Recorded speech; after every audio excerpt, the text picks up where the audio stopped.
Well, it's not complete, but it's slowly getting there.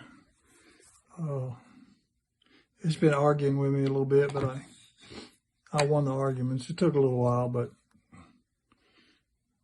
so anyways, I'm getting it the way I want it.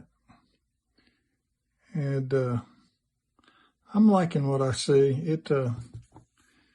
It's positioned where I want it. And, you know, it's located vertically. And let's back it up a little bit. There, that's where I want it, right there. That's good. And then, of course, the propeller turns, da-da-da. And the carburetor, there's nothing blocking the carburetor. Got a control rod right there. But, okay, carburetor's nothing blocking the throttle. Fuel line, needle valve, high-speed needle valve. There's a low-speed needle valve over here.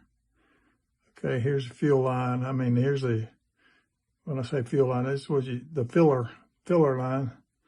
And it's also tank pressurization.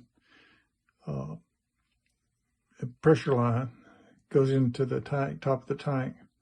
So anyways, it's looking like what I want it to look like. And got some more work to do on it, but it'll get there sooner or later. So that's that. That's a K&B 40 and that's a Sportster 40. Away we go.